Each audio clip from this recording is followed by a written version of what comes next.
The Zarek ship cut through the dark skies, its sleek form slicing through the atmosphere of Earth. The crew, led by Commander Xitha, looked down in awe at the strange, blue planet below. They had traveled far from their homeworld, drawn by mysterious signals coming from Earth. For centuries, the Zareks had been exploring the galaxy, encountering countless species, each more unique than the last. But nothing had prepared them for what they were about to discover. As the ship touched down on the outskirts of a small human colony, Xitha felt a mix of excitement and curiosity. The humans were still primitive by galactic standards, yet their technology was advanced enough for peaceful contact.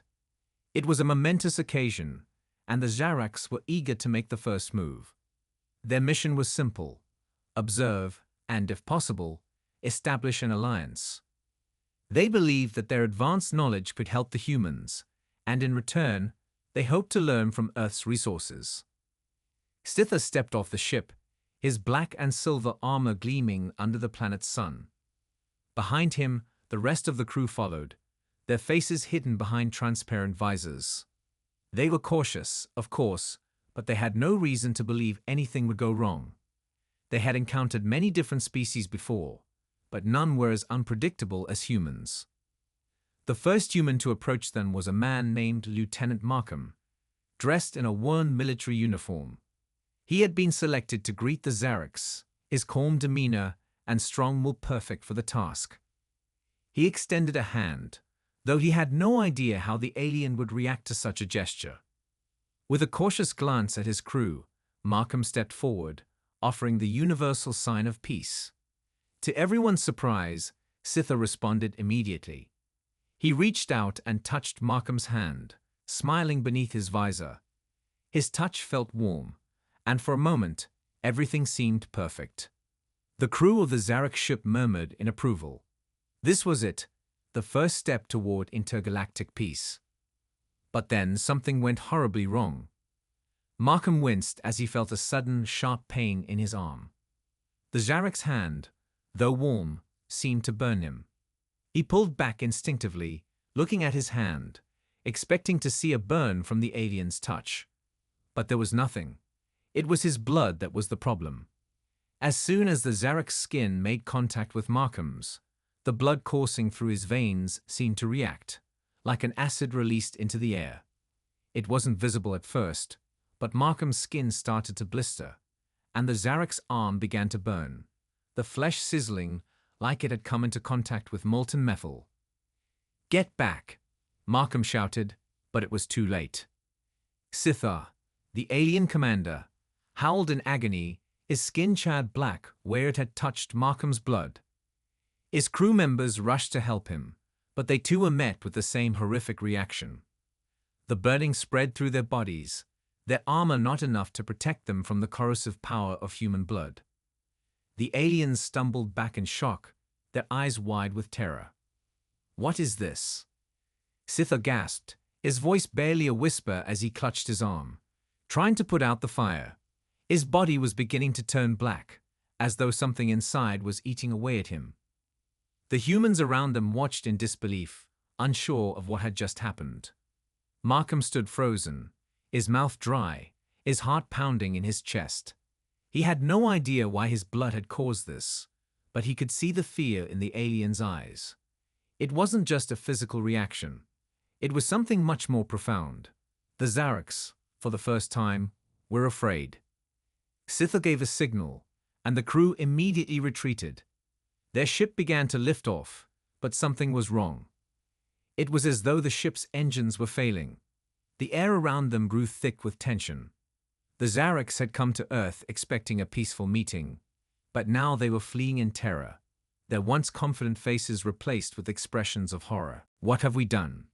one of the Zareks whispered. The ship struggled to lift off, the engines sputtering and failing. It wasn't just the contact with the blood that was affecting them now. Something about the planet's atmosphere seemed to be interfering with their technology, or perhaps it was something in the human biology that was blocking their systems. "We have to leave now," Xitha barked, but it was too late. Their ship crashed back to the ground with a deafening thud. The The Zareks were stranded on Earth, their powerful technology now useless against the strange planet's influence. For the first time in their history, the Zareks faced an enemy they couldn't understand. They had encountered many species before, some hostile, others friendly. But never had they come across something like this. Human blood was unlike anything they had ever encountered, and now they were trapped, alone on Earth with no way to escape. The humans, still unsure of what had just occurred, stood in stunned silence. They had no idea how dangerous their blood was to these aliens. They only knew one thing: Earth had just become a battleground, and the fate of the Zarek fleet, and perhaps the entire galaxy, hung in the balance. As the Zarek ship lay crumpled on the ground, smoke billowing from the wreckage, the humans gathered in confused groups. Some were still processing what had just happened, others already preparing for potential threats. Lieutenant Markham stood at the front of the human contingent, his skin still aching from the bizarre encounter. His mind raced with questions, none of which he could answer. What had caused the Zarek's reaction? Why had their blood burned them like acid? And why were their ship's systems failing? But before Markham could gather his thoughts, the Zarek crew began to stir. Despite the horrific pain, they were slowly recovering. The sizzling blackened marks on their bodies faded, their alien biology slowly healing. Their leader, Sithar, who had been among the first to react, was now trying to stand, his face contorted in disbelief and frustration. His crew was regrouping, but they remained wary, eyes scanning the humans as if they were predators. "We need to understand what happened," Sithar said, his voice low and strained. His once confident tone was gone, replaced by something more vulnerable. "Our ship, something's wrong with the systems. We can't leave." "Is that why you're so scared?" Markham asked, his voice steady despite the chaos around him. "It's not just the blood, is it? Your ship's systems are failing. Something else is going on." Sithar met his gaze, his expression flickering between anger and fear. "We've encountered countless species. We have never faced anything like this. Your blood, it burns like acid to us. But it is not just the blood, human. It is your planet. It is everything about this place. We cannot explain it." Markham was taken aback by the alien's words. The Zarek leader, who had been so sure of their superiority, was now speaking, as if he was the one in danger. Markham's mind was a whirl of thoughts, but one question stood out above the rest. Why was their technology failing? "What do you mean?" Markham asked cautiously, his curiosity piqued.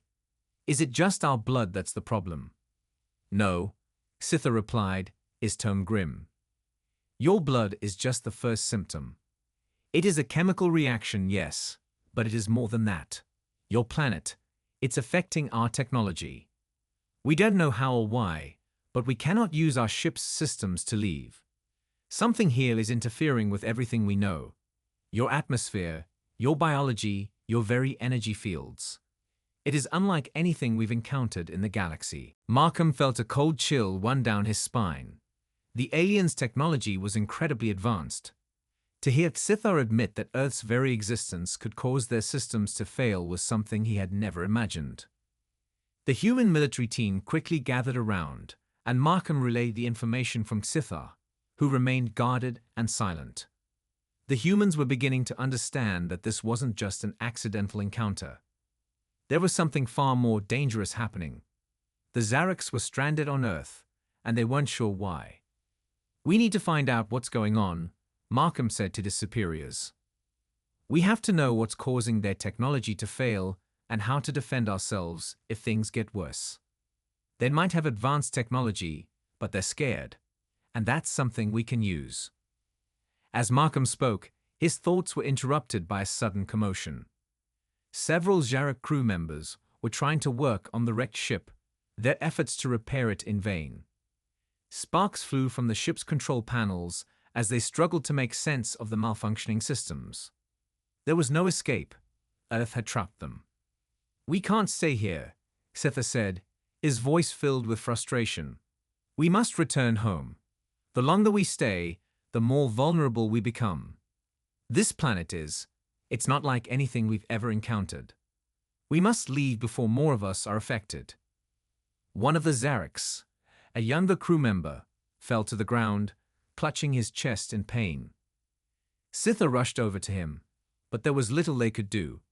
The chemical reaction from the human blood had done something to the aliens' internal organs. They had never seen anything like it. The human blood was slowly poisoning them, making it even harder for them to survive. "We need to know what's happening," Markham insisted. "We need to figure out why your systems are failing. We have to work together if we're going to survive. But I won't trust you until you tell me everything." Sitha's eyes narrowed. He understood the humans' caution.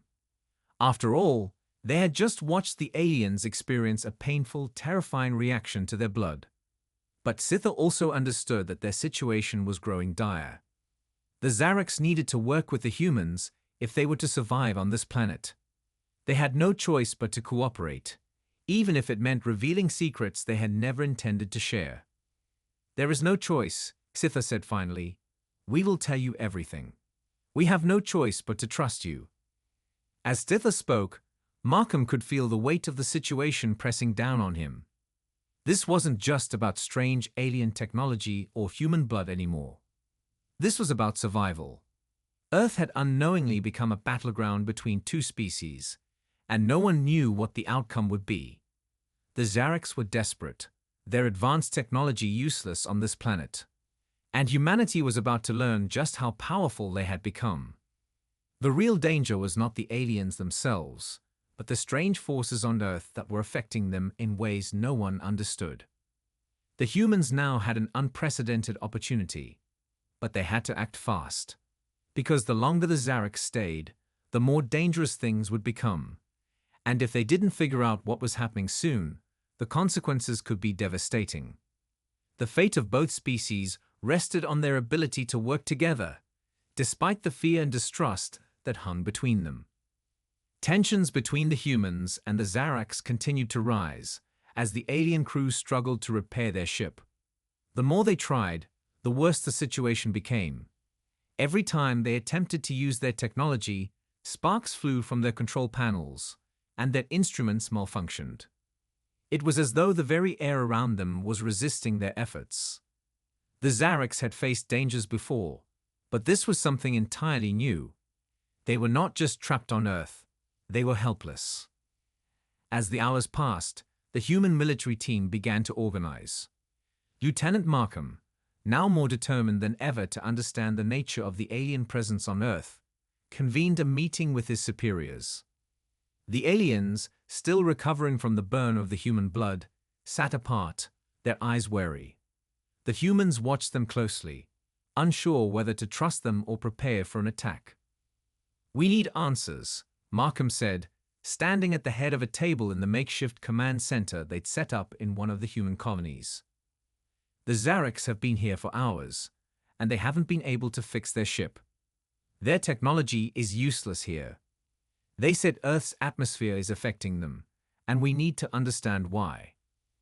Captain Juno, a seasoned military leader, looked across the room at the Zarek leader, Sitha. "We need to know how dangerous this really is. They might be stranded, but what happens when they figure out how to survive here? What are they capable of?" Markham nodded, agreeing with Captain Juno's concern. "That's why we need to talk to them. We need to find a way to communicate, figure out what's really going on. If we're going to protect ourselves and the planet, we need to know everything." The humans had come to realize that they weren't dealing with just any alien species. The Zareks were technologically advanced, far beyond humanity. But the fact that their technology had failed so miserably on Earth spoke volumes. Something about the planet's energy fields, its atmosphere, or even its biology was interfering with the Zarek's ability to function, and no one knew why.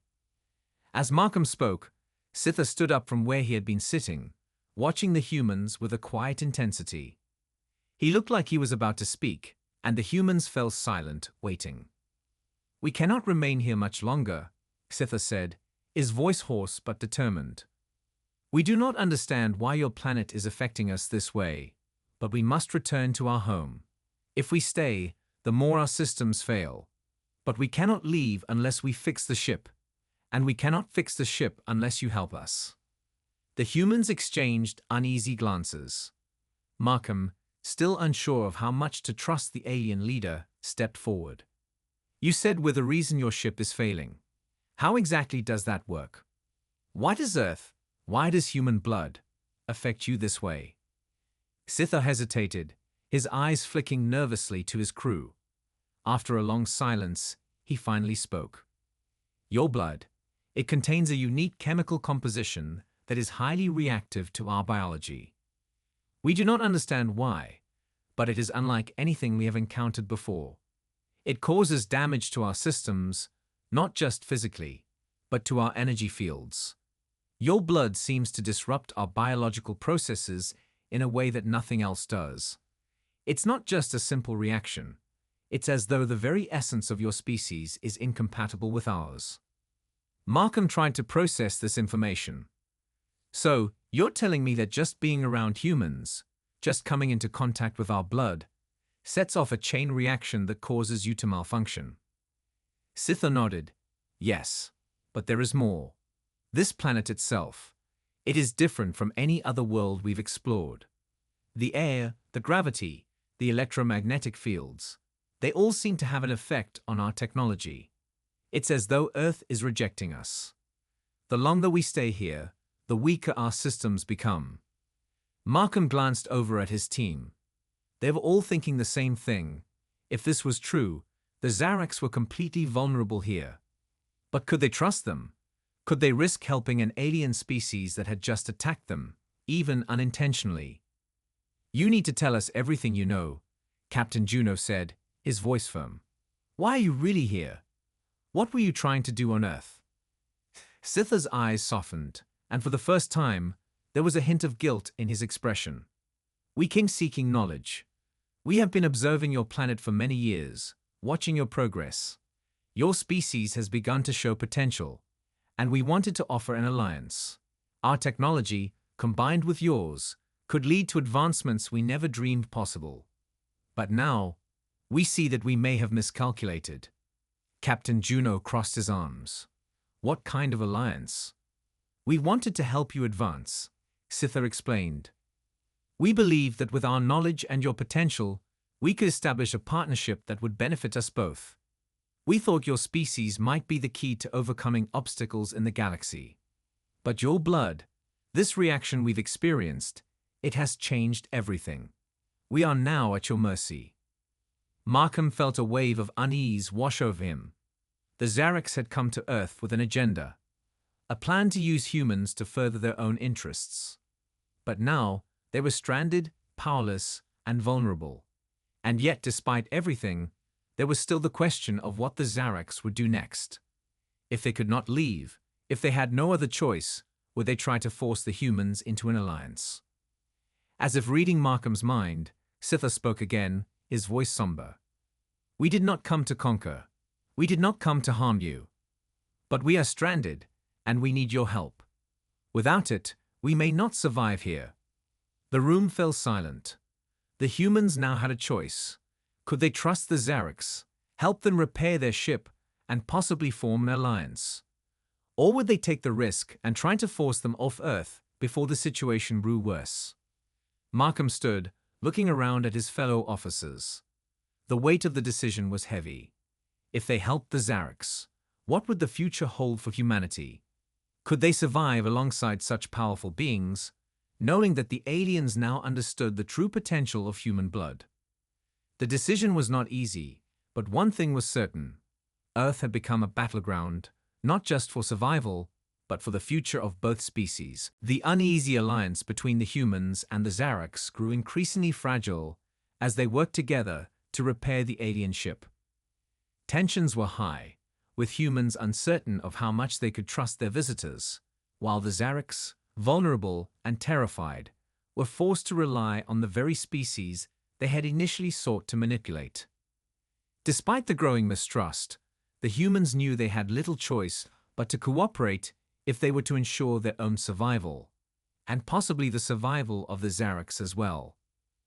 Markham stood beside Captain Juno, watching the Zarek crew struggle to fix their ship. The sight was strange. These powerful, technologically advanced aliens reduced to helpless beings, relying on human ingenuity to keep them alive. It was hard for Markham to reconcile the Zarek's superior technology with their current state of desperation. They were weak, stranded, and in dire need of assistance. As the day passed, the situation only worsened. The Zarek ship, once a marvel of engineering, seemed to be falling apart more with every passing hour. Their attempts to repair the systems were futile. Each time they tried to restart their power sources, the ship would shake violently, and sparks would fly from various consoles. Whatever force on Earth was affecting them, it was growing stronger, and it was clear that they had no hope of escaping the planet anytime soon. "We can't keep this up," Captain Juno said, his voice thick with frustration. "We're helping them, but for what? They could still be a threat. Their blood burned our men, and now they're stranded, relying on us to fix their ship. What happens when they're strong again?" Markham nodded, watching the Zareks with a mix of suspicion and reluctant empathy. "I don't trust them either. But we need to know why this is happening. There's something about Earth, something about our blood, that they can't escape. They might not be able to fix their ship, but we need to understand why they're here and what they truly want." Just as Markham spoke, a commotion erupted near the ship's main hatch. Sithar, the Zarek leader, was arguing with his crew in a language Markham couldn't understand. The tension in the air was palpable. The humans quickly moved closer, Captain Juno taking the lead. "What's happening?"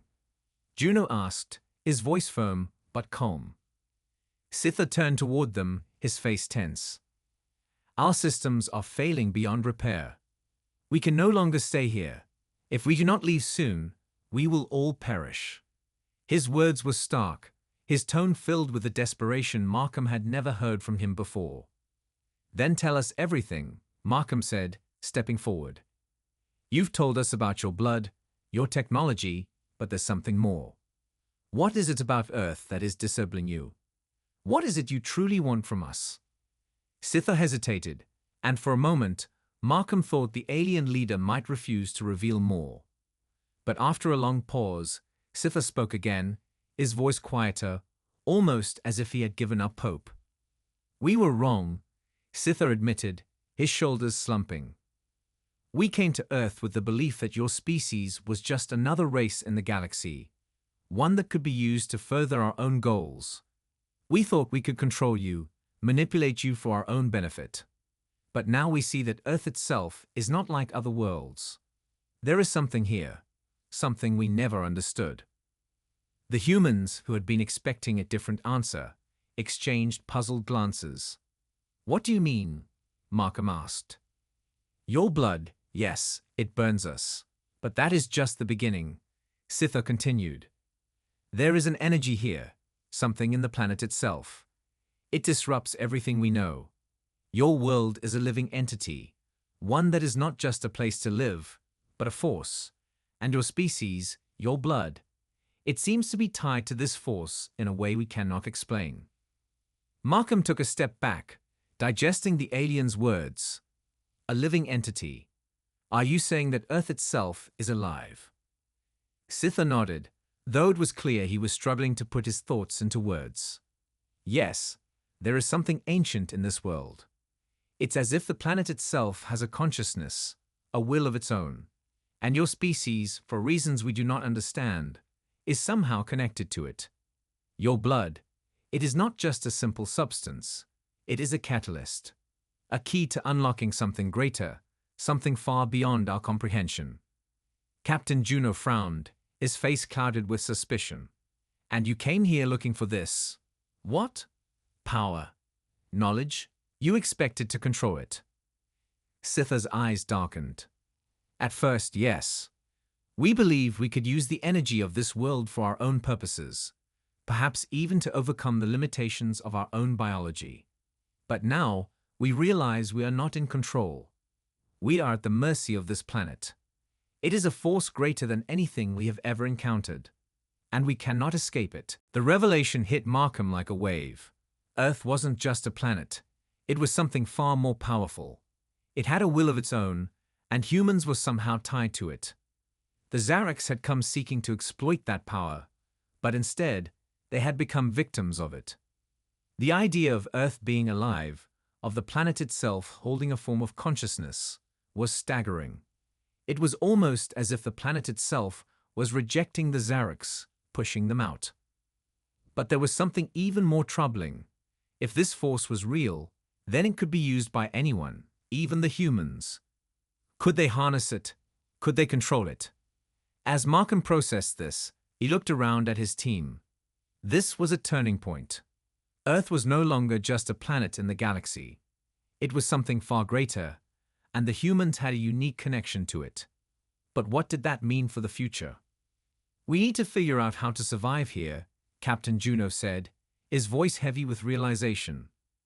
"If the Zareks are telling the truth, then Earth is far more dangerous than we thought.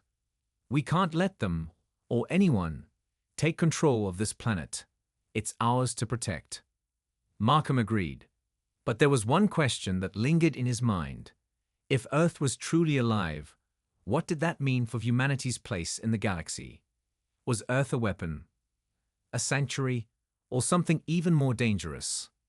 The situation was growing more complex by the minute, and the humans were now at the center of it all. The Zareks, weakened and stranded, had no choice but to rely on humanity. But as Markham looked at Sithar and the other Zareks, he knew that the real battle was only just beginning. And it was a battle not just for survival, but for control of the very force that defined their world. As the days passed, the situation continued to spiral out of control. The Zareks, who had once been powerful and confident, were now reduced to a desperate, fragile state. Their ship, once a marvel of alien technology, lay in ruins, beyond repair.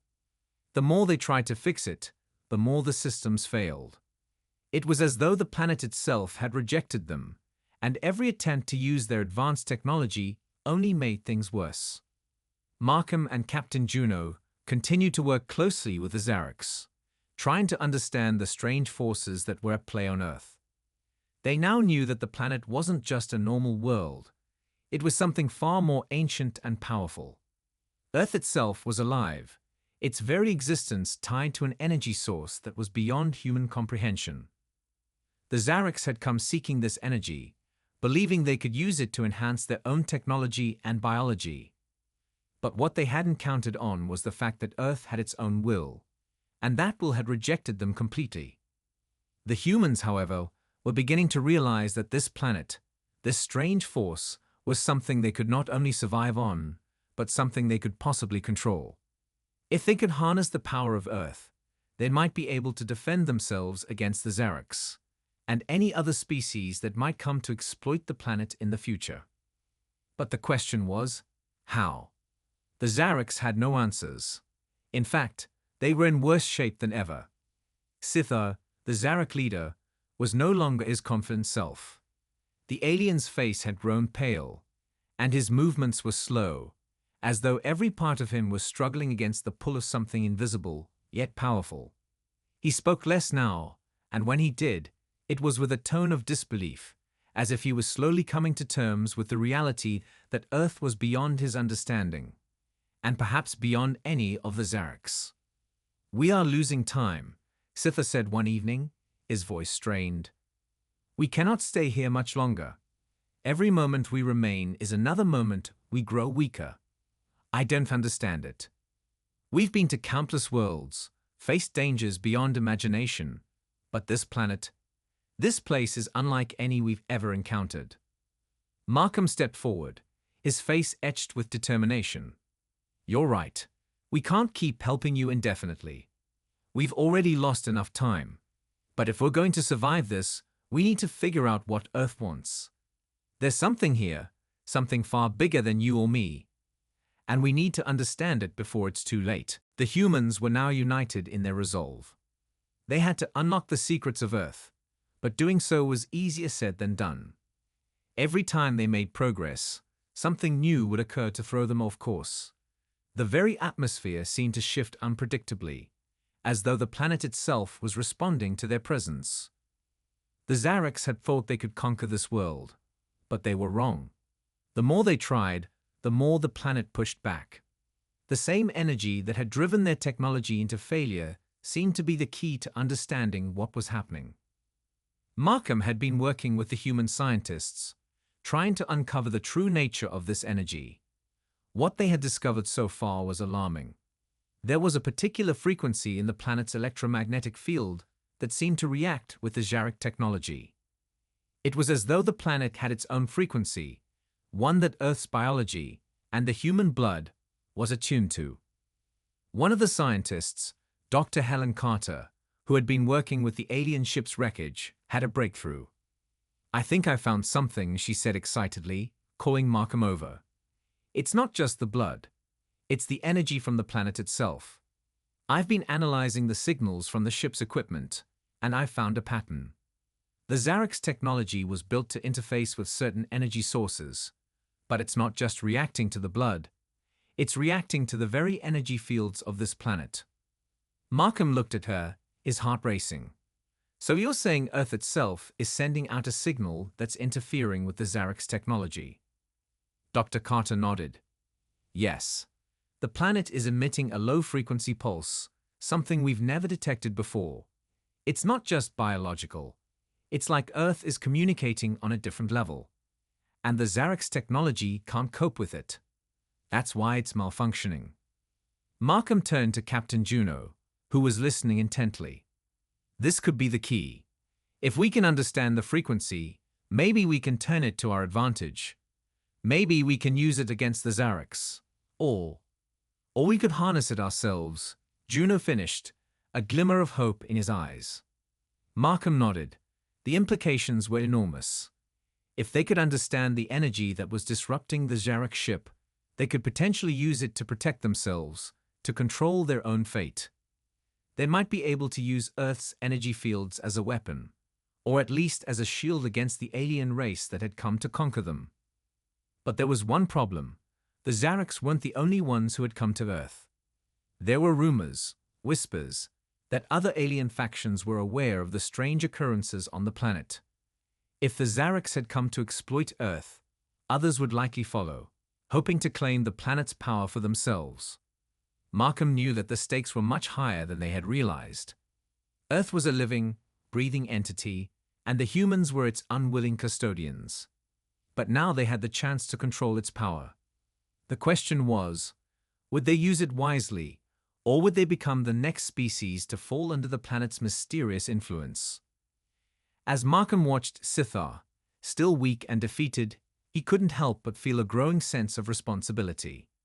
Humanity had the power to either destroy itself or to rise above it all, to wield Earth's energy as a force for good, or to fall prey to the same fate as the Zareks. The next few days would determine whether humanity would survive, and whether Earth would remain in the hands of those who truly belonged to it. The battle for control of Earth had just begun, and the future of both species rested on how they chose to face this unimaginable force.